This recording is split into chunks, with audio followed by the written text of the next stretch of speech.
மகா பரிசுத்தமும் கிருபை இரக்கம் நிறைந்த அன்பு தெய்வமே அருமையான கர்த்தாவே, இந்த மாலை வேளைக்காக உம்மை துதிக்கிறோம், ஸ்தோத்திரிக்கிறோம் சுவாமி. ஆண்டவரே, இந்த நேரத்திலும் கர்த்தாவே நாங்கள் சிறுமந்தையாக ஆண்டவர் உம்முடைய சமூகத்தில் கூடியிருந்து ஆண்டவரே உம்மை குறித்து தியானிக்க தேவன் கொடுத்த கிருபைகளுக்காக நன்றி செலுத்துகிறோம் சுவாமி. ஆண்டவரே அப்பா, உம்முடைய வார்த்தைகளை எங்களோடு பகிர்ந்து கொள்ளக்கூடிய அருமையான சகோதரனுடைய கரத்தில் ஒப்புடுகிறேன். என் தேவனாய கர்த்தர் நீர் அவரை ஆசீர்வதிப்பீராக. அவர் மூலமாக நீர் எங்களுக்குள் வெளிப்படும்படியாய் ஜெபிக்கிற சுவாமி. ஆண்டவரே, நீர் வல்லமையாய் அவரை பயன்படுத்தும்படியாய் ஜெபிக்கிற சுவாமி. அவர் சொல்லக்கூடிய ஒவ்வொரு வார்த்தைகளும் அப்பா எங்கள் வாழ்க்கையில கர்த்தாவே மாற்றங்களை உருவாக்கவும் ஆண்டவரே அதன்படி எங்கள் வாழ்க்கையை நாங்கள் அமைத்துக் கொள்வதற்கு தேவன் எங்களுக்கு கிருபை செய்தல் ஒன்றுமாய் ஜெபிக்கிற சுவாமி. ஆண்டவரே, இந்த கூட்டத்தில் கலந்து கொள்ளக்கூடிய ஒவ்வொரு சகோதர சகோதரி உடைய கரத்துல நாங்கள் தாழ்த்தி ஒப்புக் கொடுக்கிறோம். ஆண்டவரே, நீர் எங்களை ஆசீர்வதிப்பீராக. ஆண்டவரே, உம்முடைய ஆண்டவரே வேத விளக்கங்களை புரிந்து கொள்ளக்கூடிய ஞானத்தை கர்த்தர் எங்களுக்கு தர வேண்டுமா ஜெபிக்கிற சுவாமி. இந்த கூட்டத்தை ஆரம்பம் முதல் முடிவு வரை தேவனுடைய பிரசனம் எங்களோடு இருந்து எங்களை பாதுகாத்து வழிநடத்துங்க. எந்த விதமான டெக்னிக்கல் இஷ்யூஸும் வராதபடி நீர் பாதுகாத்துக் கொள்ளுங்க. ஆண்டவரே அப்பா, நாங்கள் ஆண்டவருடைய பிரசன்னத்துல இருக்கக்கூடியவர்களாக இருந்து ஆண்டவருடைய வார்த்தைகளை கேட்க தேவன் கிருபை செய்தலும். உங்களுடைய வல்லமையான கரத்தில் எங்களை ஒவ்வொருவரையும் தாழ்த்தி ஒப்புக் கொடுக்கிறேன். இயேசுவின் நாமத்தில் ஜெபிக்கிற ஜீவன் நல்ல பிதாவே, ஆமென். நல்லதொரு ஜெபத்தை ஏறெடுத்த சகோதரரையும் அவர் செய்கிற ஊழியங்களையும் தேவன் ஆஸ்வதிப்பாராக. இந்த கூடுகையின் சார்பாக உங்களுக்கு நன்றியை தெரிவித்துக் கொள்கிறோம். நம்ம இந்த நாளில் பார்க்க இருக்கிற தலைப்பு எதுன்னா பலிகள் அப்படிங்கிற ஒரு தலைப்புகளை தான் செய்திகளை பார்க்க இருக்கிறோம். ஒரே ஒரு நிமிடம்.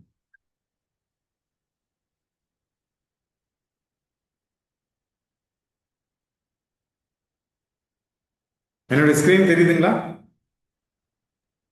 தெரியுதுங்க சார்.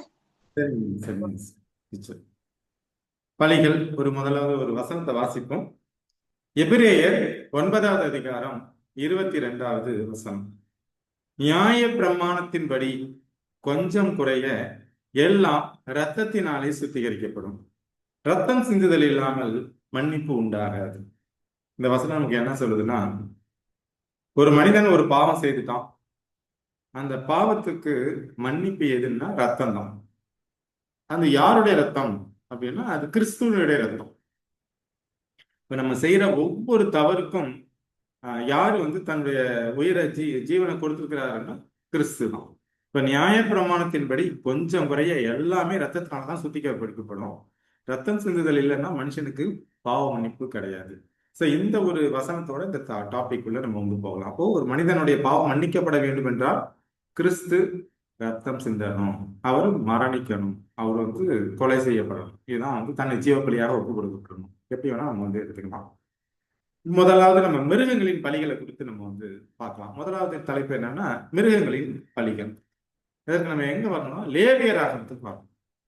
லேவியராகமும் 1 அதிகாரம் 2 மற்றும் 3 வசனங்களை வாசிக்கலாம். நீ இஸ்ரேல் புத்திரரிடத்தில் சொல்ல வேண்டியது என்னவென்றால், உங்களில் ஒருவன் கர்த்தருக்கு பலி செலுத்த வந்தால் மாட்டு மந்தையிலாவது ஆட்டு மந்தையிலாவது ஒரு மிருகத்தை தெரிந்தெடுத்து பலி செலுத்த வேண்டும். அவன் செலுத்துவது மாட்டு மந்தையிலிருந்து எடுக்கப்பட்ட சர்வாங்க தகன பலியானால் அவன் பழுதற்ற ஒரு காளையை செலுத்துவானாக. கர்த்தருடைய சந்நிதியில் தான் அங்கீகரிக்கப்படும்படி அவன் அதை ஆசாரிப்பு கூடார வாசலில் கொண்டு வந்து. இப்ப இங்க முதலாவது இந்த பலி முறைகள், மிருகங்களை பலி கொடுக்க வேண்டிய முறைகளை யாரு கொண்டு வந்தான்னா தேவன் தான் கொண்டு வந்தார். தேவன் தான் என்ன சொல்றாருன்னா, மோசே கிட்ட சொல்லி நீ இஸ்ரேல் புத்தர்கிட்ட என்ன சொல்லணும் அப்படின்னா, ஒரு ஆட்டு மந்தையிலோ மாட்டு மந்தையிலோ ஒரு மிருகத்தை தேர்ந்தெடுத்து பலி செலுத்தணும். இப்ப பலி செலுத்துற முறைகளை யாரு கொண்டு வந்தாங்கன்னா தேவன் தான் கொண்டு வந்திருக்கார். இதுதான் நம்ம பார்க்கறது. இன்னொரு வசனத்தை வாசிப்போம். அதே லேவியராகமம் 1 அதிகாரம் 4 மற்றும் 5. அது தன் பாவ நிவர்த்திக்கென்று அங்கீகரிக்கப்படும்படி தன் கையை அதன் தலையின் மேல் வைத்து கர்த்தருடைய சன்னதியில் அந்த காளையை கொல்ல கடவன். அப்பொழுது ஆரோனின் குமாரராகிய ஆசாரியர்கள் அதன் இரத்தத்தை எடுத்து அதை ஆசாரிப்பு கூடார வாசலில் இருக்கிற பலிபீடத்தின் மேல் சுற்றிலும் தெளிக்க கடவர்கள். இங்க என்ன சொல்ல வர்றாருன்னா, முதலாவது காளையை பலி கொடுக்கறத பத்தி சொல்ல வர்றாரு. இப்ப நான் ஒரு காளையை பலி கொடுக்க வர்றேன் அப்படின்னா நான் என்ன பண்ணணும்? நான் அதோடைய தலையில கையை வச்சு என் பாவத்தை அந்த காளை மேல டிரான்ஸ்ஃபர் பண்றேன். என் பாவத்தை அது மேல டிரான்ஸ்ஃபர் பண்றேன். எனக்காக அது சாகுது. இந்த இடத்துல காளை எதை குறிக்குதுங்கிறத பின்னால பார்க்கலாம். அப்புறம் என்ன பண்ணுவோம், அந்த காளையை வெட்டி அந்த ரத்தத்தை எடுத்துட்டு முதல்ல பலிபீடம் இருக்கும் வெளியில. ஒரு ஆலயத்துக்குள்ள நுழையும் போது இந்த பிரகாரத்துக்குள்ள முதலாவது பலிபீடம், 2வது தண்ணி தொட்டி, அடுத்தது பரிசுத்த ஸ்தலம், அதுக்கப்புறம் மகா பரிசுத்த ஸ்தலம். இதெல்லாம் நம்ம ஏற்கனவே டிஸ்கஸ் பண்ணியிருக்கோம். அப்போ முதலாவது என்ன சொல்றாரு இதுல, காளையை பலி கொடுக்கறத பத்தி பேசுறாரு. இதே அதிகாரத்துல 10 மற்றும் 11 வசனங்கள். அவன் செலுத்துவது செம்மறியாட்டு மந்தையில் உள்ள ஆடுகளிலாவது வெள்ளாட்டு மந்தையில் உள்ள ஆடுகளிலாவது எடுக்கப்பட்ட சர்வாங்க தகன பலியானால் பழுதற்ற ஒரு கடாவை கொண்டு வந்து கர்த்தருடைய சன்னதியில் பலிபீடத்தின் வடபுறத்தில் அதை கொல்ல கடவன். அப்பொழுது ஆரோனின் குமாரராகிய ஆசாரியர்கள் அதன் ரத்தத்தை பலிபீடத்தின் மேல் சுற்றிலும் தெளிக்க கடவர்கள். இங்க எதை குறிக்குது? ஆட்ட பலி கொடுக்கறத பத்தி பேசுது. முதலாவது மாடு, ரெண்டாவது ஆடு, இதை பத்தி பேசுது. அப்போ உலகத்துல பலி முறைகளை யாரு முதலாக கொண்டு வந்தாங்க அப்படின்னா தேவன் தான் கொண்டு வந்தார். தேவன் தான் பலியை கொடுக்கணும் அப்படின்னு வந்து அந்த முறையை கொண்டு வந்தார். இது ஒரு பக்கம் இருக்கட்டுங்க. இப்ப நம்ம எங்க வரோம்னா எபிரேயர் 10வது அதிகாரத்துக்கு. 10வது அதிகாரம் 4, 5, 6. அல்லாமலும் காளை, வெள்ளாட்டுக்கடா இவைகளுடைய ரத்தம் பாவங்களை நிவர்த்தி செய்ய மாட்டாதே. இப்ப என்ன சொல்ல வருதுன்னா அப்படியே கான்ட்ராடிக்டாரு. முதலாவது என்ன சொல்றாரு தேவன் இந்த வசனத்துல பாத்தீங்கன்னா, நீங்க என்ன பண்ணுங்க, ஒரு ஆட்டையோ இல்ல காளையோ கொண்டு வந்து அதோட தலையில கையை வச்சு உன்னுடைய பாவத்தை அதை மேல சுமத்தி அதை வெட்டுனா உனக்கு பாவ நிவர்த்தி கிடைக்கும். இதுதான் வந்து முதலாவது சொல்லப்படுறது. நான் ஏற்கனவே பார்த்துருக்கோம். தன் பாவ நிவர்த்திக்கென்று அங்கீகரிக்கப்படும்படி தன் கையை அதன் தலையின் மேல் வைத்து, இப்ப நான் தான் அந்த காளையை கொண்டு போறேன் இல்ல ஆட்டை கொண்டு போறேன், நான் தலையில கையை வச்சு எனக்காக என்ன பண்ணுது, அது சாகுது. ஏன்னா நம்ம முதல் வசனம் பார்த்தோம், ரத்தம் சிந்தது இல்லாமல் பாவ மன்னிப்பு கிடையாது. இப்ப என் பாவத்தை என்ன பண்றேன், அந்த ஆட்டு தலையில வச்சு அதுக்கு டிரான்ஸ்ஃபர் பண்ணி அதை கொள்றேன், எனக்காக அது செத்து போது என் பாவம் வந்து நிவர்த்தி ஆகுது. பாவத்துக்கு வந்து மன்னிப்பு கேட்கிறேன். நிவர்த்திங்கிறது பாவத்துக்கு மன்னிப்பு கேட்கிறேன். இதுதான் வந்து சொல்லுது இந்த வசனம் சொல்லுது. ஆனா இங்க பாத்தீங்கன்னா எபிரேயர் 10ல காளை, வெள்ளாட்டுக்கடா இவைகளுடைய ரத்தம் பாவங்களை நிவர்த்தி செய்ய மாட்டாதே. சோ தேவன் தான் அங்கேயும் பேசுறாரு, இங்கேயும் பேசுறாரு. அங்க பாவ நிவர்த்திக்கு காளையை பலியிடு, ஆட்டை பலியிடுங்கிறாரு. இங்க வெள்ளாட்டுக்கடா காளையினால உன் பாவம் என்ன பண்ணாது, நிவர்த்தி செய்யப்படாது. ஆகையால் அவர் உலகத்தில் பிரவேசிக்கும் போது பலியையும் காணிக்கையையும் நீர் விரும்பவில்லை, ஒரு சரீரத்தை எனக்கு ஆயத்தம் பண்ணினீர். சர்வாங்க தகன பலிகளும் பாவ நிவாரண பலிகளும் உமக்கு பிரியமானது அல்ல என்றீர். இப்ப என்ன சொல்றாரு கிறிஸ்துனா, பிதாவை பார்த்து தேவனுக்கு என்ன பிடிக்கல, அங்க பலி தான் பிடிக்கும், பலி செலுத்தணும். எபிரேயர்ல பலி பாவத்தை நிவர்த்தி செய்யாது, பலி உமக்கு பிடிக்காது. ஸோ ரெண்டுக்கும் வித்தியாசத்தை பார்ப்போம். அடுத்தது எரேமியா 6வது அதிகாரம் 20வது வசனம்.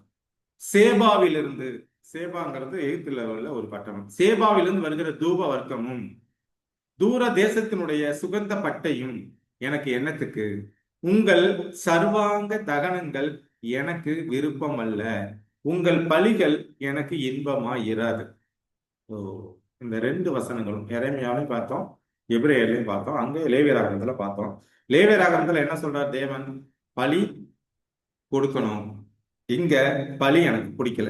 சரி, ஏன் அப்படி அவர் வந்து சொல்றாரு? எபிரேயர் 10:1 வாசிக்கும். இப்படி இருக்க நியாயப்பிரமாணமானது வரப்போகிற நன்மைகளின் பொருளாய் இராமல் அவைகளின் நிழலாய் மாத்திரம் இருக்கிறபடியால் வருஷந்தோறும் இடைவிடாமல் செலுத்தப்பட்டு வருகிற ஒரே விதமான பலிகளினாலே அவைகளை செலுத்த வருகிறவர்களை ஒரு காலம் பூர்ணப்படுத்த மாட்டார். ஆக்சுவலா கடவுள் எதற்காக இந்த பழிமுறைகளை கொண்டுட்டு வர்றார்? நம்ம முதல்ல பார்த்தோம், ரத்த சிந்துதல் இல்லாமல் பாவ மன்னிப்பு கிடையாது. ஒரு ஆடு எந்த பாவமும் செய்யல, ஆனா நான் பாவம் செய்யறேன். நான் பாவம் செய்த நான் என்ன பண்றேன்னா ஆட்டு தலையில என்னுடைய பாவத்தை டிரான்ஸ்ஃபர் பண்றேன். ஆட்டுக்குள்ள அந்த பாவம் போகுது, ஏன்னா மாம்சத்தின் உயிர் ரத்தத்துல இருக்கிறதுனால அதுக்குள்ள போகுது. ஆட்டை வெட்டுறாங்க, எனக்காக அது சாகுது. அந்த ரத்தத்தை எடுத்து பலிபீடத்துல தெளிக்கிறாங்க, திரைச்சலில தெளிக்கிறாங்க. என் பாவம் எங்க போயிடுதுன்னா பரிசுத்த ஸ்தலத்துக்கும் மகா பரிசுத்த ஸ்தலத்துக்கும் நடுவில் உள்ள திரைச்சலைக்கு போயிடுது. இப்ப நான் எனக்கு என்ன பாவம் மன்னிப்பு வேண்டிட்டேன், நான் திரும்பி போறேன். ஆனா நான் ஆட்டை வெட்டும் போது நான் உண்மையிலேயே ஒரு பாவமும் செய்யாத ஆடு. ஆடுங்கிறது யாரை குறிக்குதுன்னு நமக்கு எல்லாத்துக்கும் தெரியும். ஆடுங்கிறது கிறிஸ்து. சோ நான் கிறிஸ்துவ வெட்டுறேன், என்னுடைய பாவத்துக்காக அங்க கிறிஸ்து மரிக்கிறார், ஆட்டு ரூபத்துல கிறிஸ்து மரிக்கிறார். அப்ப இந்த பாவத்துக்கு நான் உண்மையான மனம் திரும்புதலுக்குள்ள போய் மன வருத்தப்பட்டு பாரப்பட்டு அங்க இறக்குறது கிறிஸ்து. ஒரு ஆடு இறக்குது அப்படின்ற அப்படி அதை நான் தான் இருக்கிறேன், எனக்காக அது துடிச்சு சாகுது அப்படின்னு அப்படி நினைச்சு நான் மனம் மாறணும். இதைதான் கடவுள் வந்து இந்த நோக்கத்துக்காக தான் ஒரு பழிமுறைகளை கொடுத்தாரு. ஆனா இங்க ரியல் லைஃப்ல என்னன்னா, ஒரு பாவத்தை செய்யறேன், ஒரு ஆடை வாங்கிட்டு போய் வெட்டிட்டு வந்துட்டு இருக்கேன், பாவத்துக்கு மன்னிப்பு கிடைச்சிருச்சு. அப்போ இதை மக்கள் எப்படி பாக்குறாங்கன்னா சடங்காச்சாரமா பாக்குறாங்க. அந்த உண்மையான ஒரு மனந்திருந்தல் கிடையாது மக்கள்கிட்ட. இதனாலதான் என்ன சொல்றாருன்னா, உங்களுடைய பலியும் காணிக்கை எனக்கு பிடிக்கல, நீங்க படைக்கிற பலி எனக்கு சுத்தமா பிடிக்கல, எனக்கு விருப்பம் இல்லை அப்படின்னு சொல்றதுக்கு காரணம் என்னன்னா, இந்த இஸ்ரேல் ஜனங்கள் அதை ஒரு சடங்காச்சாரமா மாத்திக்கிட்டாங்க. அதுல உண்மையான தேவன் என்ன நோக்கத்துக்காக இந்த வழிமுறைகளை கொண்டு வந்தாரோ, ஒரு மனிதன் மனம் மாற வேண்டும், எனக்காக அங்க கிறிஸ்து மரிக்கிறார், எனக்காக அங்க ஆட்டுக்குட்டி மரிக்குது அப்படிங்கிறத உணராம, ஒரு பாவம் செஞ்சுட்டா ஒரு ஈஸியா ஒரு தப்பு பண்ணிட்டு ஒரு ஃபைனை கட்டிட்டு போயிட்டே இருக்கலாம், திரும்ப அதே மாதிரி தான் நான் தப்பு பண்ணுவேன். ஸோ இந்த மனப்பக்குவத்துக்குள்ள மக்கள் வர்றதுனாலதான் என்ன சொல்றாருன்னா, தேவன் அங்க என்ன சொல்றாரு, பலிகளை எனக்கு பிடிக்கல. இப்போ இதுல வசனத்துல வாசிக்கிறோம், இந்த ஒரே விதமான பலிகளினாலே அவைகளை செலுத்த வருகிறவர்களை ஒரு காலம் பூரணப்படுத்த மாட்டார் அப்படின்னா, ஒருத்தர் ஆடியோ ஆன் பண்ணியிருக்காங்க.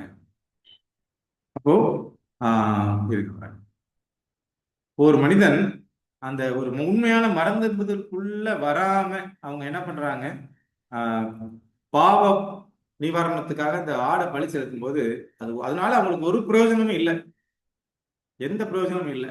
அதான் இந்த வசனம் சொல்கிறது. அடுத்தது எபிரேயர் 9வது அதிகாரம் 11 மற்றும் 12.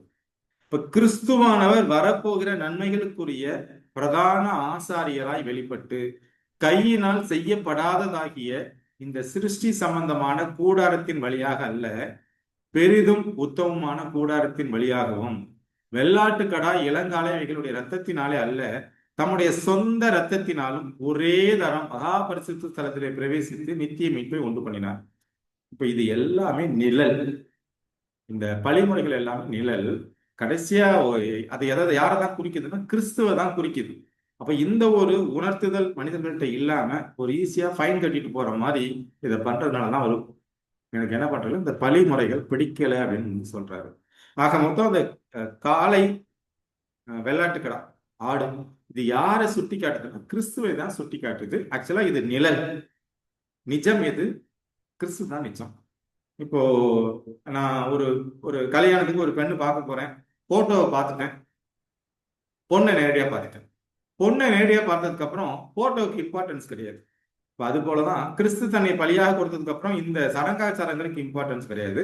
ஆனா இந்த போட்டோ யாரை குறிக்குதுன்னா அந்த பொண்ணை குறிக்குது, இதுதான். ஆனா இந்த மக்கள் என்ன பண்றாங்க, ஒரு சம்பிரதாயமா பண்ணிட்டு அவங்க பாட்டுக்கு அவங்க வேலையை பார்த்தாங்க. அதனாலதான் தேவன் இதை பிடிக்கலங்கிறாரு. ஆக மொத்தம் இது ஒரு சடங்காச்சாரம், ஆனா அதை யாரை குறிக்குதுன்னா கிறிஸ்துவை குறிக்குது. இது நிழல், நிஜம் யாருன்னா அது கிறிஸ்து. கிறிஸ்து தான் நமக்காக என்ன பண்றாரு, கடைசியாக தன்னை பலியாக ஒப்பு கொடுக்கிறாருங்கிறதான் முதலாவது பார்க்கணும். அப்போ பலி காணிக்கைகளை யார் கொண்டு வந்தான்னா தேவன் தான் கொண்டு வந்தாரு. ஆனா இந்த மக்கள் அதை ஒரு சம்பிரதாயமா பார்த்ததுனால என்ன பண்றாரு, அதை தேவன் வெறுக்கிறாருங்கிறத நம்ம பார்க்கணும். எபிரேயர் 9வது அதிகாரம் 13-14. அதை எப்படி எனில், காளை வெள்ளாட்டு கடா இவைகளின் ரத்தமும் தீட்டுப்பட்டவர்கள் மேல் தெளிக்கப்பட்ட கடாரியின் சாம்பலும் சரீர சுத்தி உண்டாகும்படி பரிசுத்தப்படுத்துமானால், நித்திய ஆவியினாலே தம்மை தாமே பழுதற்ற பலியாக தேவனுக்கு ஒப்பு கொடுத்த கிறிஸ்துவனுடைய ரத்தம் ஜீவனுள்ள தேவனுக்கு ஊழியம் செய்வதற்கு உங்கள் மனசாட்சியை செத்த கிரியைகளை சுத்திகரிப்பது எவ்வளவு நிச்சயம். அது வெறும் நிச்சயம். அதுவே உங்களை சுத்திகரிக்கணும்னா, இந்த நிழல் சுத்திகரிக்குதுன்னா நிஜம் எந்த அளவுக்கு அதிகமா சுத்திகரிக்குங்கிறது தான் இந்த வசனம் சொல்கிறது. அப்போ ஒரு மனிதன் ஒரு பலியை கொடுக்க போகும்போது அவன் அதை கிறிஸ்துவாக அந்த ஆட்டை பார்த்து உண்மையான மனதிற்குள்ள போகும்போது தான் அது தேவனுக்கு பிரியமான பலியாக மாறுகிறது தான் பார்க்கிறது. இதுதான் என்ன சொல்றாரு எசாயா 1:11 உங்கள் பலிகளின் திரள் எனக்கு எண்ணத்துக்கு என்று கர்த்தர் சொல்லுகிறார். ஆட்டுக்கடாக்களின் தகன பலிகளும் கொளுத்த மிருகங்களின் இனமும் எனக்கு அரோசிகமாய் இருக்கிறது. காளைகள் ஆட்டுக்குட்டிகள் கடாக்களின் ரத்தத்திலுமே எனக்கு பிரியமில்லை.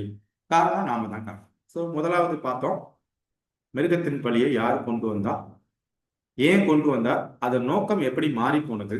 மக்கள் வெறும் அதை நிழலா பார்க்காம அதை வேற மாதிரி பார்த்து அவங்க என்ன பண்றாங்கன்னா ஃபைன் கட்டுறது மாதிரி கட்டிட்டு போயிட்டாங்கன்றதான் முதலாவது கருத்து. ரெண்டாவது, காயின் மற்றும் ஆபேலின் பலிகள் அப்படிங்கிறத குறித்து நம்ம பார்க்கலாம். ஆதியாகமம் 4வது அதிகாரம் 3, 4, 5 வாசிப்போம்.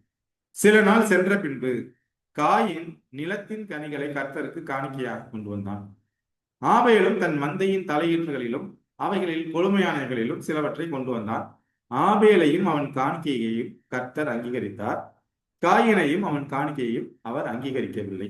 அப்பொழுது காயனுக்கு மிகவும் எரிச்சல் உண்டாகி அவன் முகநாடி வேறுபட்டது. ஸோ 2 பேர் அண்ணன் தம்பிங்க.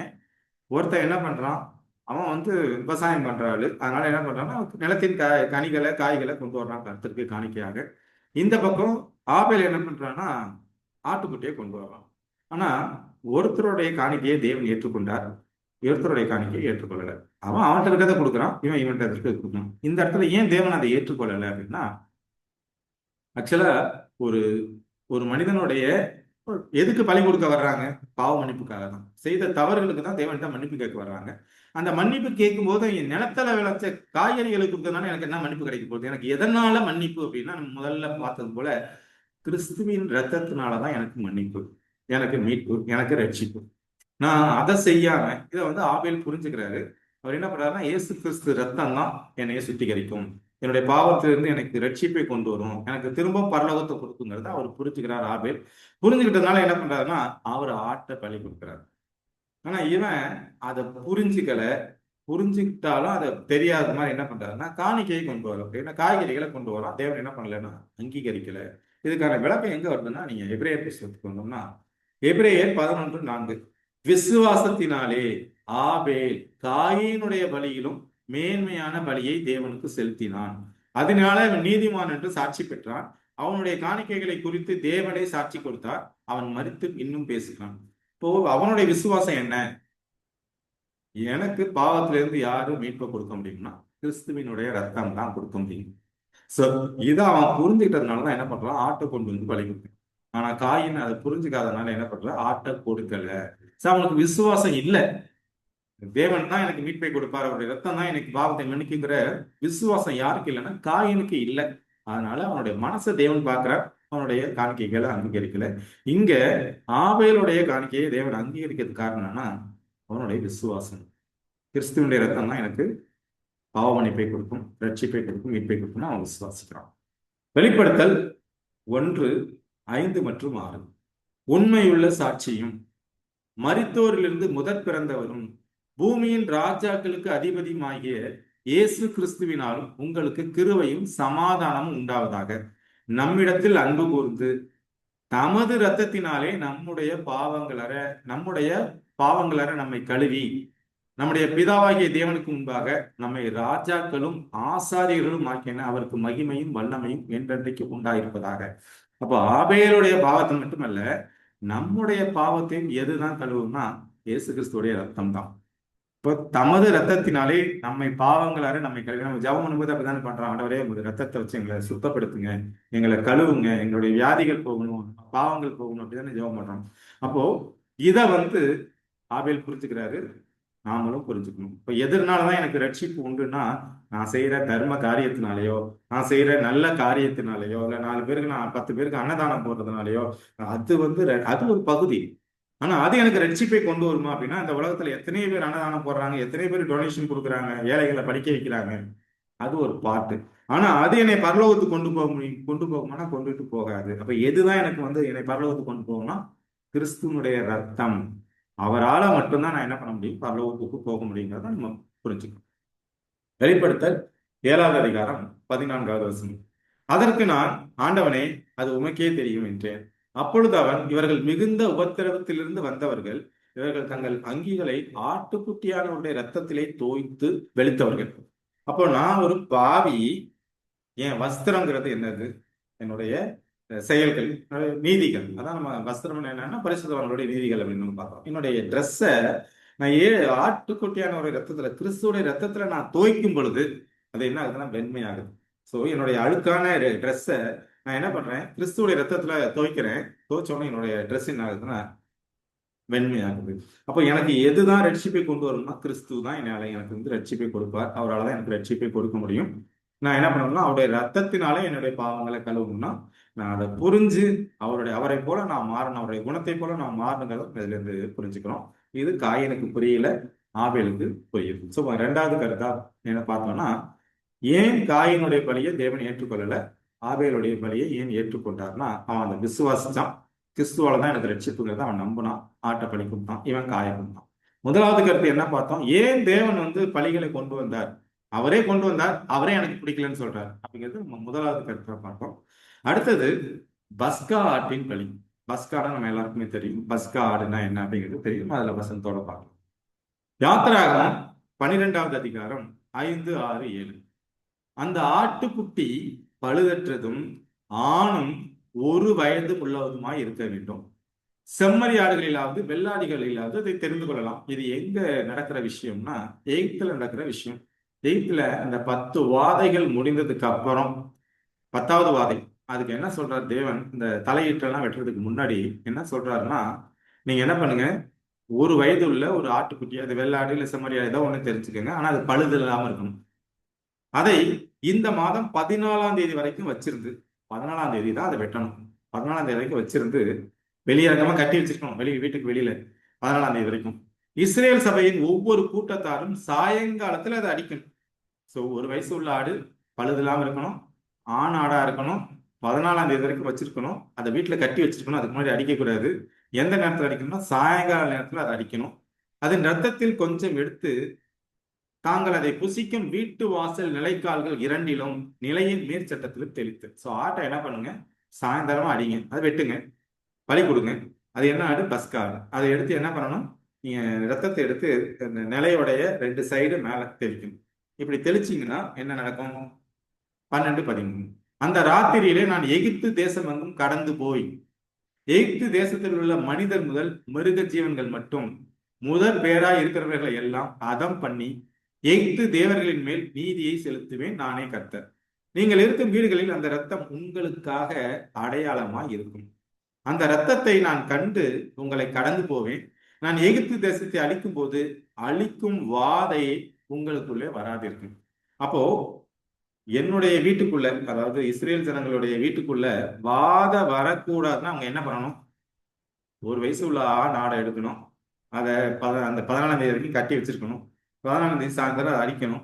அடிச்சு என்ன பண்ணணும்? நிலைக்கால்களை ரத்தத்தை தெளிக்கணும். அப்படி ரத்தத்தை தெளிக்கும் போது அந்த சங்கார தூதன் கடந்து போகும்போது யாரு வீட்டுல நிலைக்கால்கள்ல ரத்தம் இருக்குதோ அதை பண்ணாம போவோம். அப்ப எனக்கு ஒரு பாதுகாப்பு கிடைக்குது. எதுல இருந்து? வாதைகள்ல இருந்து. வாதைன்னா என்ன? இந்த 9 வாதை எல்லாமே இது அந்த தலையீட்டுகள், மிருகத்திலிருந்து மனிதர்கள் குழந்தை வரைக்கும் எல்லாத்தையும் வெட்டுறதுதான் வாதை. அப்ப எனக்கு வாதையில இருந்து பாதுகாக்கணும், என்ன பண்ணணும்னா பஸ்கா ஆட்டை அடிக்கணும். ஓகேங்களா? இப்ப 1 கொரிந்தியர் 5, 7. ஆகையால் நீங்கள் புளிப்பில்லாதவர்களா இருக்கிறபடியே புதிதாய் பிசைந்த மாவா இருக்கும்படி பழைய புளித்த மாவை குறைந்தே கழித்து போடுங்கள். ஏனெனில் நம்முடைய பஸ்காவாகிய கிறிஸ்து நமக்காக பலியிடப்பட்டிருக்கிறாரே. அப்போ இங்க யாரு அந்த பஸ்கா ஆடுங்கிறது யாரை குறிக்குது? அங்க ஆடு அந்த 14ஆம் தேதி சாயந்தரம் அடிக்கிறாரு. அந்த ஆடுங்கிறது இங்க யாரை குறிக்குதுன்னு புதிய ஏற்பாடு சொல்லுதுன்னா, கொரிந்தியர்ல பவுல் சொல்றாருன்னா, இந்த பஸ்கா யாருன்னு கிறிஸ்து. அந்த ஆடு யாரை குறிக்குதுன்னா கிறிஸ்துவை குறிக்கிறதுங்கிறதா இதுல இருந்து புரிஞ்சுக்கிற ஒரு விஷயம். யோவான் 18, 38 மற்றும் 39. அதற்கு பிலாத்து சத்தியமாவது என்ன என்றால், மறுபடியும் அவன் யூதர்களிடத்தில் வெளியே வந்து, நான் அவனிடத்தில் ஒரு குற்றமும் காணேன். இப்ப என்ன சொல்றான் பிலாத்து? கிறிஸ்துவை பார்த்து, பா அவர் குற்றம் இல்லாதவர் 3 தடவை சொல்லுவாரு. என்ன சொல்லுவாருன்னா, அவர் குற்றம் இல்லாதவர், அவருக்கு ஒரு குற்றம் இல்லை, ஒரு குற்றம் இல்லை. இந்த வசனத்துல பாத்தீங்கன்னா பஸ்கா ஆடு எப்படி இருக்குன்னா, பழுதற்றதும் ஆணும் 1 வயது உள்ளதுமா இருக்க வேண்டும். அப்போ பழுதற்ற ஆடை தான் நம்ம பலி கொடுக்கணும். இங்க பஸ்காவாகிய கிறிஸ்து எப்படிப்பட்டவர்னு இவரு சொல்றாருன்னா, பிலாத்து சொல்றாருன்னா, அவர் குற்றம் இல்லாதவர். ஓகேங்களா? சோ அடுத்த வசனம், பஸ்கா பண்டிகையில் நான் உங்களுக்கு ஒருவேளை விடுதலை பண்ணுகிற வழக்கம் உண்டே, ஆகையால் யூதருடைய ராஜாவை நான் உங்களுக்காக விடுதலை பண்ண உங்களுக்கு மனதுண்டா என்றான். அதே 14ஆம் தேதி தான் இங்கேயும் என்ன பண்றாங்கன்னா கிறிஸ்துவையும் பலி கொடுக்குறாங்க. ஒவ்வொரு வருஷமும் அவங்களுக்கு அந்த மாதத்துல முதல் மாதம் நினைக்கிறேன், முதல் மாதம் 14ஆம் தேதி தான் இந்த பஸ்கா பண்டிகை வரும். இப்ப அங்கேயும் குற்றம் இல்லாத ஆட்டை தான் எடுக்கணும், பழுதற்ற ஆட்டம். இங்கேயும் பழுது இல்லாம தான் இயேசு கிறிஸ்து என்ன பண்றாருன்னா தன்னை பலியாக ஒப்பு கொடுக்குறாருங்கிறத யோவான் 18, 19. பிரதான ஆசாரியன் இயேசுவின் இடத்தில் அவருடைய சீஷரை குறித்தும் போதகத்தை குறித்தும் விசாரித்தான். இயேசு அவனுக்கு பிரதியுத்தரமாக, நான் வெளியரங்கமாய் உலகத்தின் உன்னை பேசினேன், ஜப ஆலயங்களிலேயும் யூதர்கள் எல்லாரும் கூடி வருகிற தேவாலயத்திலேயும் எப்பொழுதும் உபதேசித்தேன், அந்தரங்கத்தில் நான் ஒன்றும் பேசவில்லை. ஆடை பிடிச்சிட்டு வர்றாங்க, அதை 14ஆம் தேதி வரைக்கும் என்ன பண்றாங்கன்னா வெளியில தான் வாசல்ல தான் கட்டி போடுறாங்க அந்த ஆட்டை. அது எப்படி இல்லாத ஆடு? பழியது இல்லாத ஆடு.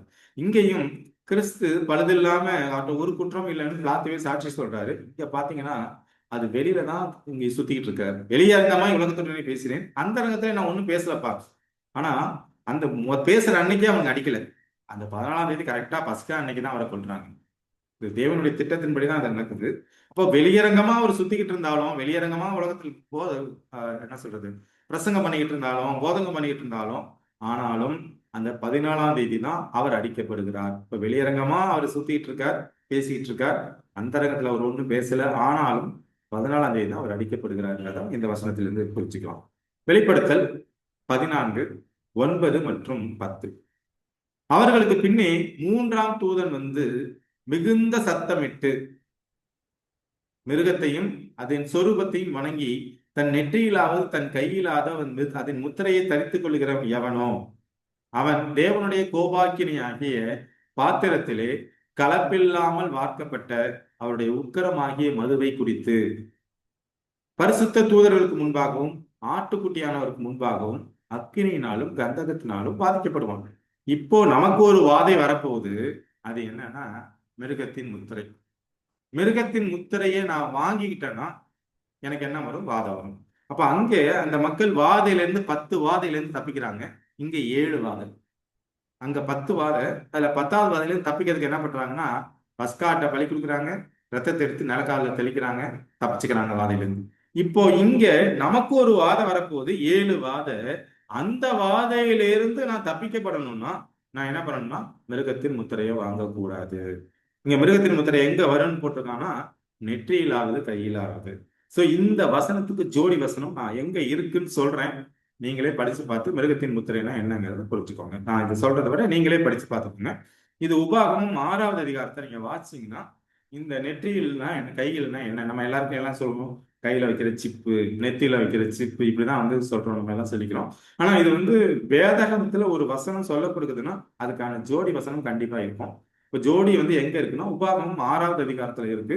நீங்க 6வது அதிகாரத்துல முதல் ஒரு 10 வசனத்தை வாசிங்கனாலே இந்த மிருகத்தின் முத்திரைனா என்ன, அது நெற்றியில கை அப்படிங்கிறது எல்லாம் அதுல வரும். நீங்க வந்து அதை படிச்சு பார்த்து புரிஞ்சுக்கோங்க. இதை நீங்க வந்து அடுத்த வாரம் டிஸ்கஸ் பண்ணலாம்.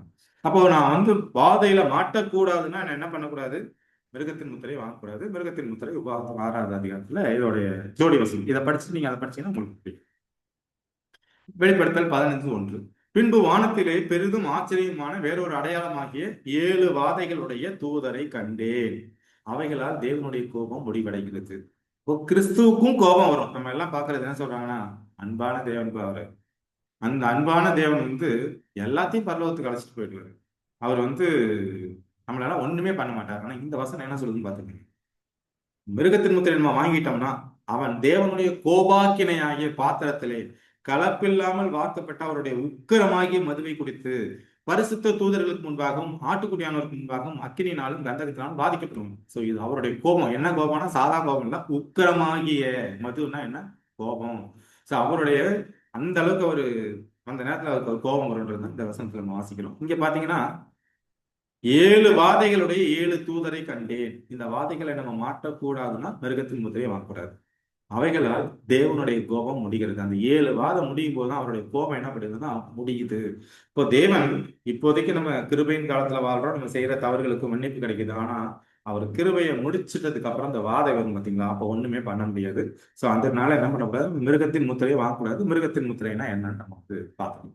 ஸோ இப்போ பார்த்துருக்கிறது என்னென்ன கருத்துக்கள் நம்ம வந்து பார்த்துருக்கோம் அப்படின்னா, முதலாவது கருத்து பார்த்தா எதுக்காக தேவன் வந்து பலியையும் காணிக்கையும் கொண்டு வந்தாரு, ஏன் அவருக்கு பிடிக்காம போச்சுங்கிறத முதல் கருத்தாக பார்த்தோம். 2வது கருத்தா என்ன பார்த்தோம் அப்படின்னு நம்ம பார்த்தோம்னா காயினோட பலி, ஆபேலுடைய பலி இது பார்த்தோம். 3வது பஸ்கா ஆகிய கிறிஸ்து. இந்த கிறிஸ்து ஏன் வந்து கிறிஸ்து நான் வாதையை வாங்குறான்னா நான் என்ன பண்ணணும் அப்படிங்கிறது 3வது கருத்தா பார்த்தோம். 4வது ஒரு கருத்து பார்க்கலாம். இது வந்து பலியும் ஆலயம்ங்கிற ஒரு கருத்தை பார்ப்போம். 1 ராஜாக்கள் 8வது அதிகாரம் 10 மற்றும் 11. இப்போ நான் ஒரு ஒரு ஒரு விஷயத்தை மட்டும் இந்த இடத்துல நம்ம சொல்லிக்கிறதுக்கு நான் விரும்புறேன். இப்போ நம்ம ஒரு ஞாயிற்றுக்கிழமையில இப்போ ஆலயத்துக்கு போறோம்.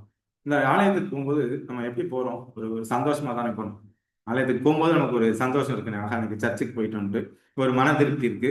அதே போல நம்ம ஆலயத்திலிருந்து சர்வீஸ் முடிச்சுட்டு வீட்டுக்கு வரும்போது ஒரு மன நிம்மதி இருக்கும், ஒரு மன திருப்தி இருக்கும். நம்ம எல்லாருக்குமே இருக்கும். ஒரு ஆலயத்துக்கு போறதுனால சந்தோஷமா போவோம், வெளியில வரும்போது சந்தோஷமா தான் இருக்கும். அப்படிங்கிற ஒரு மன திருப்தி இருக்கும். இதை மனசுல வச்சுக்கிட்டு இந்த இதுக்குள்ள போகலாம்.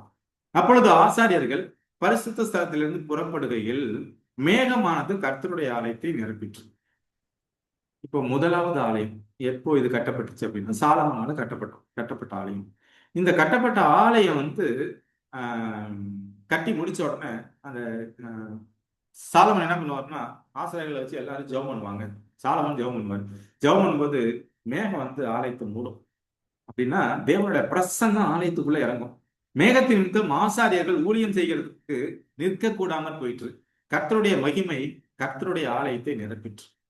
இப்போ தேவன் வந்து அங்க இறங்குறாரு அந்த ஆலயத்துக்குள்ள. ஏன்னா அவர் தான் கேட்கிறாரு, நான் உங்க கூட நான் வந்து வாசம் பண்றதுக்கு எனக்கு ஒரு ஆலயத்தை கட்டுங்கன்னு சொல்றாரு.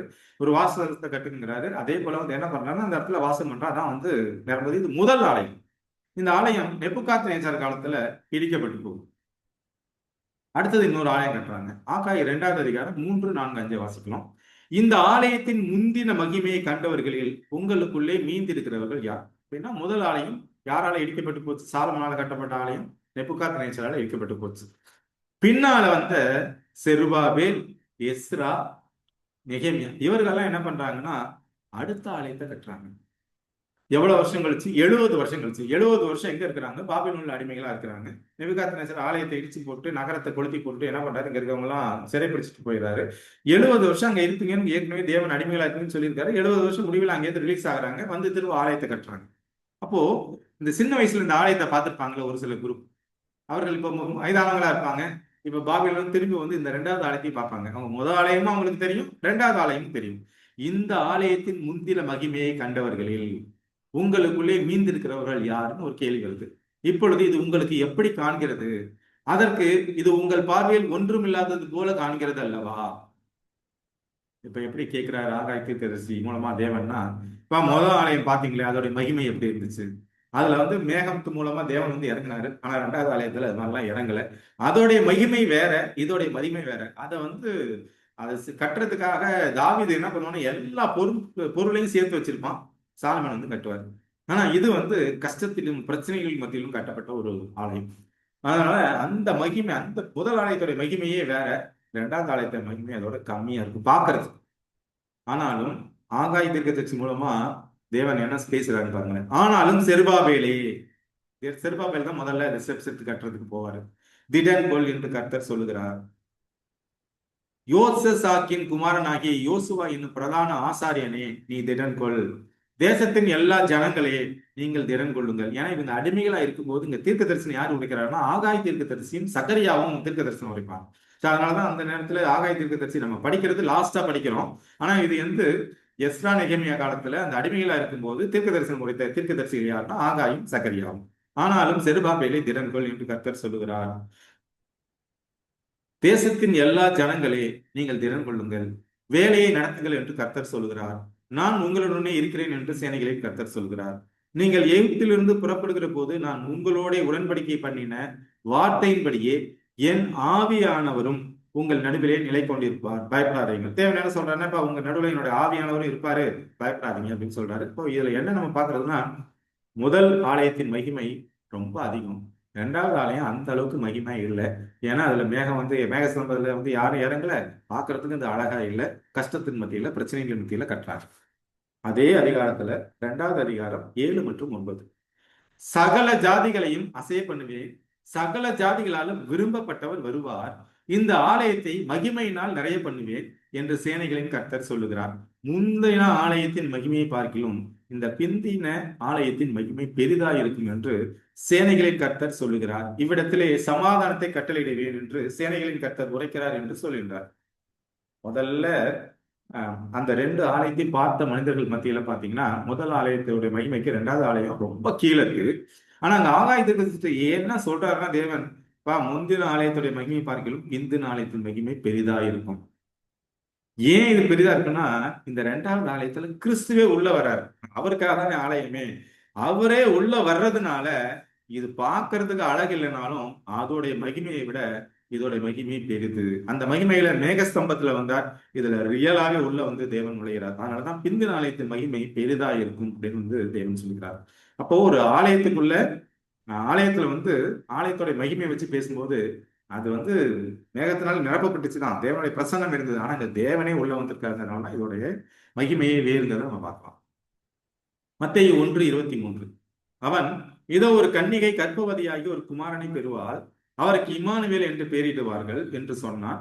இம்மானுவேல் என்பதற்கு தேவன் நம்மோடு இருக்கிறார் என்று அர்த்தம். இப்போ இயேசு கிறிஸ்து நம்மோடு இருக்கிறார்.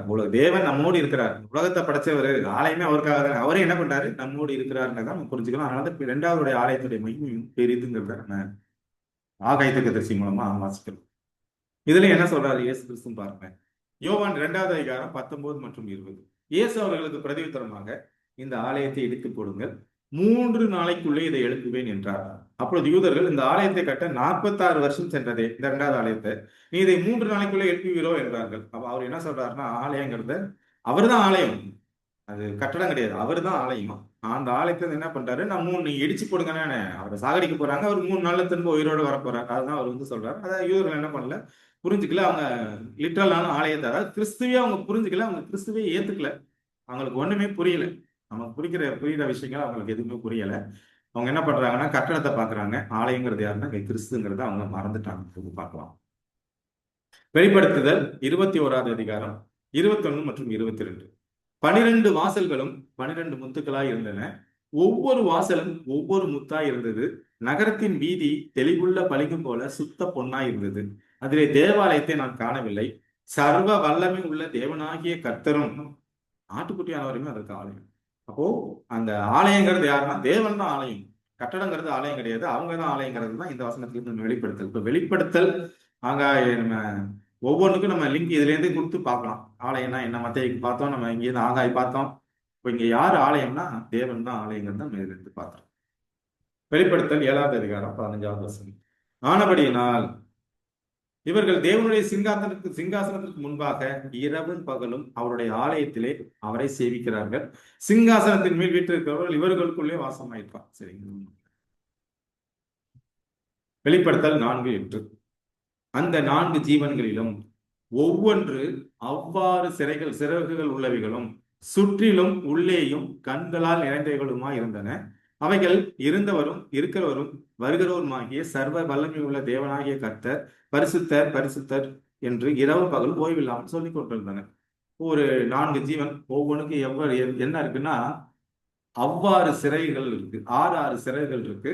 அவங்க சுற்றிலும் உள்ளே கண்களை இழந்தவர்களா இருந்தாங்க. அவங்க என்ன பண்றாங்கன்னா, அந்த 6 சிறைகள் உள்ள அந்த ஜீவன்கள் என்ன பண்ணுதுன்னா, பரிசுத்த பரிசுத்த பரிசுத்தர்னு ராத்திரியும் பகலும் ஓய்வில்லாமல் சொல்லிக்கிட்டே இருக்கிறாங்க. எங்க இருக்கிறாங்க? இது ஆலயத்துல நடக்கிற ஒரு விஷயம். இதுக்கான ஜோடியை பாத்தீங்கன்னா எங்க வருது? எசாயா 6:1, 6வது அதிகாரம் முதல் 2 வசனங்களை வாசிப்போம். எசாயா 6 முதல் 2 வசனங்கள். உசியா ராஜா மரணம் அடைந்த வருஷத்தில் ஆண்டவர் உயரமும் உன்னதமானது சிங்காசனத்தில் மேல் வீட்டிற்கு கண்டேன். அவருடைய வஸ்திர தொங்கலால் தேவாலயம் நிறைந்திருக்கிறது. இது யாரு பாக்குறான்னா, ஏசாயா தரிசனமா பார்க்கிறார். சேராபீன்கள் அவருக்கு மேலாக நின்றார்கள். அவர்களில் ஒவ்வொருவனுக்கும் அவ்வாறு செட்டைகள் இருந்தன. அவனவன் 2 செட்டைகளால் தன் முகத்தை மூடி, 2 செட்டைகளால் தன் கால்களை மூடி, 2 செட்டைகளால் பறந்தான். இப்ப எங்க இது வர்றோம் அப்படின்னா, வெளிப்படுத்தல் 4:8. அதேதான். 4 ஜீவன், ஒவ்வொன்றுக்கும் என்ன இருக்கு? 6 சிறகுகள் இருக்கு, 6 செட்டை இருக்கு, 6 ரெக்கை இருக்கு. இதுல என்ன பண்றாங்க? பரிசுத்தர் பரிசுத்தர்னு சொல்லிட்டு இருக்காங்க. இதே வசனம் எங்க வருதுன்னா, எசாயா 6 முதல் 2 வசனங்கள்ல பார்த்தோம்னா, இங்க இருக்கிறவங்களுக்கு அதே 6 சட்டைகள் அவங்களே தான் இருக்கு. இவங்க என்ன பண்றாங்க? 2 ஆள தான் முகத்தை மூடுறாங்க, 2 ஆள கால்களை மூடுறாங்க, 2 ஆள பறக்குறாங்க. இது செராபின்கள். இவங்களை எப்படி சொல்லுவாங்க? செராபின்கள்னு சொல்லுவாங்க. 3 நாள வாசிக்கலாம்.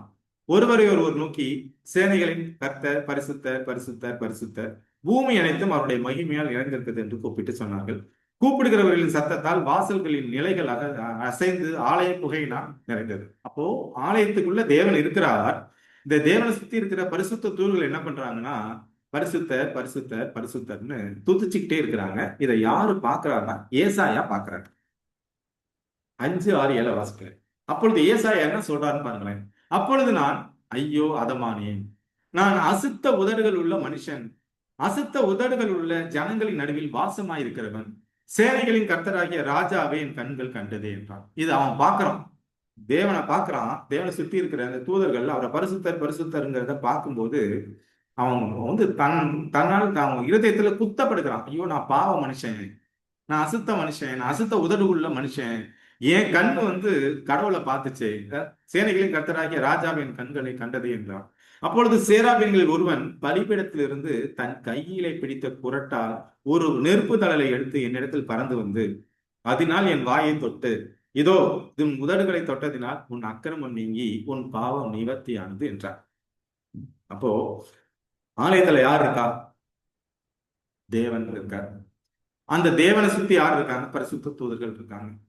இத பார்க்கிற ஏசாயா என்ன சொல்றான்னா, மனசுல குத்தப்படுறான், நடுங்குறான். நடுங்கி என்ன பண்றான்? ஐயோ, நான் வந்து இதை பார்க்கறதுக்கு எனக்கு தகுதியே இல்லை.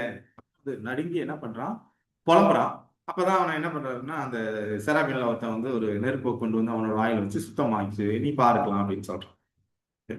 இது அப்படியே நம்ம இங்க கொண்டு வந்தோம்னு வச்சுக்கோங்களேன். எங்க புதிய ஏற்பாட்டுல 2 பேர் வந்து தேவனை தொழுது கொள்ள போறாங்க. ஒருத்தன் ஒரு பாவி, இன்னொருத்தன் ஒரு பரிசேயன், ஒருத்தன் ஆயக்காரன்.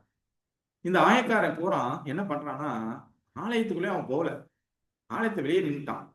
வெளியே நின்றுட்டு மேல வானத்தை கூட அவனால கண் எடுத்து பார்க்க முடியாம நெஞ்சில அடிச்சுக்கிட்டு என்ன சொல்றான்? ஆண்டவரே, நான் பாவி, நான் பாவி, நான் உங்களை பார்க்கறதுக்கு எனக்கு தகுதியே இல்லை, நான் பாவின்னு அவன் என்ன பண்றான்? பாவ அறிக்கை செய்யறான். ஆனா இந்த பரிசேயன் என்ன பண்றான்னா, ஆண்டவரே, இந்த ஆயக்காரன் மாதிரி நான் இல்லை, நான் கரெக்டா தசமபாகம் கொடுக்குறேன், காணிக்கை செய்யறேன், நல்லது பண்றேன், அப்படி பண்றேன். நம்மளுடைய சுய புராணத்தை என்ன பண்றான்னா பாடுறான். 2 பேர்ல யாரெல்லாம் நீதிமானாக்கப்படுறாங்கன்னா, ஆயக்காரன் தான் நீதிமானாக்கப்படுறான். இது நம்ம எல்லாருக்கும் தெரிஞ்ச ஒரு விஷயம். இப்போ இன்றைக்கு நான் ஆலயத்துக்கு போகும்போது நான் எப்படி போறேன்? ஏசாயா மாதிரி இல்ல அந்த ஆயக்காரன் மாதிரி நான் உள்ள போகும்போது ஒரு குற்ற உணர்ச்சியோட, நான் ஒரு பாவ மனுஷன், நான் இந்த வாரம் முழுக்க பாவம் செஞ்சுட்டேன் அப்படிங்கிற ஒரு எண்ணத்துக்குள்ள நான் ஆலயத்துக்குள்ள போறேன்னா, அப்படின்னா நான் என்னை பலியாக கொடுக்குறேன். அப்படி போறேன்னா, இல்ல நான் வந்து அப்படி ஒரு நம்ம பழக்கமா போறோம் பாருங்க, அந்த செயல நம்ம போறோமா அப்படிங்கிறத நம்ம புரிஞ்சுக்கணும். அப்போ நான் தேவனை பார்க்க போகும் பொழுது அந்த ஆயக்காரன் போலவும் அல்லது இந்த எஸ்ஐயா மாதிரியும் நாம வந்து உள்ளம் உடைஞ்சு நம்ம பாவத்தை அறிக்கையிட்டு பாவத்துக்கு மன்னிப்பு கேட்டு அப்படி தேவனுடைய சமூகத்துல நம்ம போகும் பொழுதுதான் தேவன் என்ன பண்றாருன்னா, நம்மளை பலியாக கொடுக்கும் போதுதான் என்ன பண்றாரு, அவர் வந்து நம்மளை வந்து ஒரு பார்வையில பாக்குறாரு. நான் வேற ஒரு மாதிரி அந்த பரிசையின் மாதிரி போகும்போது அவருடைய நான் அப்படி போகும்போது அவர் எனக்கு எப்படி அவர் வந்து என்னுடைய பாவங்களை மன்னிச்சு என்னுடைய குற்றத்தை மன்னிச்சு எப்படி என்னை ஏத்துக்குவாரு, எப்படி நான் நீதிமானாக்கப்படுவேங்கிறத ஒவ்வொருத்தரும் புரிஞ்சுக்கணும். அப்போ நம்ம ஆலயத்துக்கு போகும்போது நான் எப்படி போறேங்கிறது ரொம்ப ரொம்ப முக்கியங்கிறது நம்ம இந்த வசனத்துல இருந்து புரிஞ்சுக்கலாம். அப்போ நம்ம இந்த டாபிக்ல பார்த்தது பலினா என்ன, இந்த மக்கள் எப்படி பலிகளை பார்த்தாங்க, காயின் என்ன மாதிரி மனநிலையில பலி கொடுத்தான், ஆபேல் என்ன மாதிரியான மனநிலையில வந்து பலி கொடுத்தான் அப்படின்னு பார்த்தோம். பஸ்கா ஆடு எப்படி பலியாச்சு அப்படிங்கிறது எப்படி நிறைவேறுதலுக்குள்ள வந்தது. இன்றைக்கு நாம நம்மளை எப்படி தேவனுக்கு பலியாக கொடுக்கணும். ஸோ இந்த ஒரு 4 கருத்துக்களை பார்த்தோம். இதுல இருந்து நாம் தேவனிடத்துல நம்மளை முழுமையாக நம்மளை ஜீவ பலியாக ஒப்பு கொடுப்போம். தேவனுக்கு பிரியமாக வாழ்வோம். எல்லாரும் பரலோக பாதையில் நடக்கும். வாய்ப்பை கொடுத்த தேவனுக்கும் இந்த கூடுகையில் பங்கு பெற்றவங்கள் அனைவருக்கும் என்னுடைய நன்றியை தெரிவித்துக் கொள்கிறேன். ஆமாம்.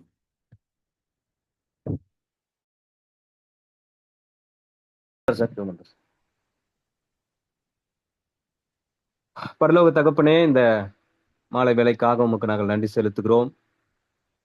ஒரு குடும்பமாய் உடைய பிள்ளைகள் எல்லாம் நாங்கள் ஒன்று சேரும்படி கர்த்தர் பாராட்டின இந்த மகத்தான கிருபைக்காகவும் தருணத்திற்காக நன்றி செலுத்துகிறோம். நாங்கள் கேட்ட சத்தியத்துக்காக நன்றி செலுத்துகிறோம். எல்லாவற்றுக்கும் மேலானவர் நீங்க மட்டும்தான் ஆண்டவரே. நாங்கள் உண்மை மாத்திரம் புரிந்து கொண்டு உமக்காக வாழ உம்முடைய அன்பை மற்றவர்களுக்கு சொல்ல முக்கிய நோக்கமாக நாங்கள் இதை எடுத்துக்கொள்கிறோம்ப்பா. உம்முடைய நாமத்துக்கு மகிமை செலுத்துகிறோம். கேட்ட வசனங்களுக்காக நன்றி செலுத்துகிறோம். வார்த்தை கொடுத்த மகனை உடைய இரத்த கோட்டைக்குள்ள மூடி மறைத்துக் கொள்ளுங்க. குடும்பத்தை கர்த்தர் ஆசீர்வதித்து தாங்க, பிள்ளைகளை வழி நடத்தி தாங்க சுவாமி. அவர் செய்கிற வேலைகளிலும் உடைய கிருபை இருக்கும்படி ஜெபிக்கிறேன். அநேகர் சுகமாக பலனடையா ஆண்டவர் உதவி செய்யும்படி நாங்கள் ஜெபம் பண்ணுகிறோம். ஆண்டவரை பங்கு கொண்ட ஒவ்வொருவருக்காகவும் உடைய குடும்பங்களுக்காகவும் பிள்ளைகளுக்காகவும் நாங்கள் ஜெபிக்கிறோம். தேவ கிருபையும் தேவ கரம் தேவ பாதுகாப்பு ஒவ்வொருவரையும் மூடி மறைத்துக் கொள்ளும்படி நாங்கள் ஜெபம் பண்ணுகிறோம். அடுத்த வாரம் நாங்கள் மீண்டும் சந்திக்கிற வரைக்கும் அநாதி கிருபை எங்களை தாங்கி வழிநடத்தும்படி நாங்கள் ஜெபிக்கிறோம். எந்த விதமான டெக்னிக்கல் இஷ்யூ வராதபடிக்கு உடைய வார்த்தைகளை கேட்க கர்த்தர் நீங்க பாராட்டினதுக்காக நன்றி செலுத்துகிறோம். தேவ நாம மாத்திரம் மகிமைப்படட்டும். இயேசு கிறிஸ்துவின் வெளியேறப்பட்ட நாமத்தில் வேண்டுகிறோம் பிதாவே. ஆமென். ஆமென். Thank you sir.